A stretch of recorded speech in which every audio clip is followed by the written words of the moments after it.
Hallo und herzlich willkommen bei JMC, das Magazin. Hier ist die Juli für euch mit den Pigeon Detectives. How are you doing? Very well, thank you. You have a new album released. For the two first albums, you only took like a gap of 1 year, and now you took 3 years. Was that planned by you? We didn't really plan it. We spent a lot of time touring the second record, and then we spent a lot of time writing songs and choosing the right producer. But no, we just, had a bit more of a relaxed approach to this one. But on the flip side, we're hoping to release a fourth record quite soon after the third. So I suppose we work in spurts. We work very hard, then relax for a couple of years, then work very hard. The album is called Up, Guards and Adam. It sounds very, very energetic, almost aggressive. What's the meaning behind it?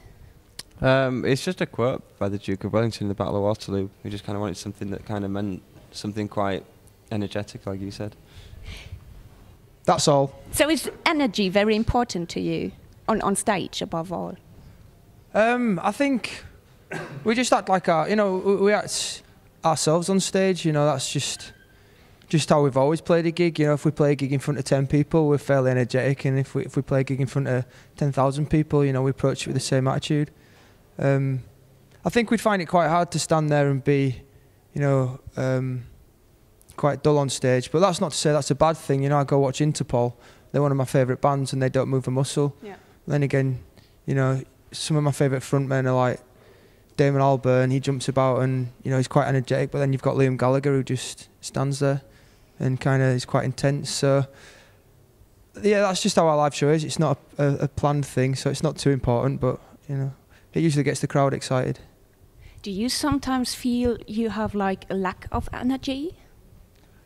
I eat lots of bananas. I have lots of energy. Yeah, I eat peanuts. I get a lot of energy from them. So we never have no energy. You guys are from Leeds, a town where a lot of other bands come from, to name Kaiser Chiefs, for example. Do you think that the music structure, like in England, has developed in that way, that Leeds is kind of the new Manchester or Liverpool? Not so much. I don't know. I think when we kind of came out, it was a little bit like that. Like it kind of did feel a bit like the new Manchester, but that's kind of dwindled away now. So there's not as many bands coming from Leeds anymore. But I don't think there's many bands really coming from anywhere at the minute for me that kind of really excite me too much. Do you have any favourite bands at the minute? No. He doesn't have any favourite bands at the minute. No, I just don't really think there's that anything anywhere in England really that's like inspiring me that much. I mean, there's still old bands that I like, but then a lot of them seem to be coming from America at the minute. It's kind of the same things. It's just like the Strokes and things like that. Leeds is quite eclectic in terms of its music. There's lots of different genres. It's not just kind of bands. There's a good dance scene there, and so I think the fact there's so much diversity in Leeds helps, to spawn good bands and good acts.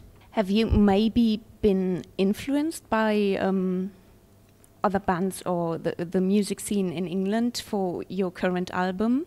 Because it somehow sounds a bit different. It's a colleague of mine once said that she misses a bit those very, very catchy sing-along hooks you had on the first two albums.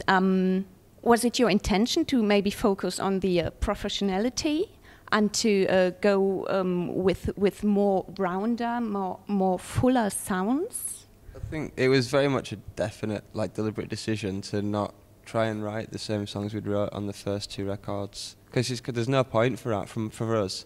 I kind of appreciate what other people say, as in they kind of like that aspect, but we've done it already, so we kind of wanted to do something a bit different. So we kind of, in my opinion, it sounds more American, the record, and we recorded it in America, which was kind of our intention anyway. So we did it to intentionally not write them kind of really repetitive kind of sing-along choruses. I mean, I still kind of find it catchy, but not in the same way, I think. It's not as poppy. It's not kind of sickly pop type record. But I think that gives it more longevity, I think that with the more listens you get, you kind of figure out the songs a bit more. Do you have anything to say, Rai? No, I agree with you two, really. You two have summed it up well. But, however, we would like to hear something of your new album as well. You have not brought your instruments just for the love? Right takes his guitar everywhere. He always has a guitar Is it your with him. accessory, right? Yes. All right, I see. I don't wear jewellery, I just wear a guitar. Yeah, everybody should have a guitar, I think. I agree. What a great place the world would be. Be quite crowded on buses. A bit, yeah. Yeah, will be hard. What are you playing for us? We're going to play our song off our new album, which is done in secret. Cool. And then we'll play you an old one if you want. Yeah, which one? What do you want to do? What do you want to hear? What do you want to do? Don't know how to say goodbye? I like that one. It's good acoustic.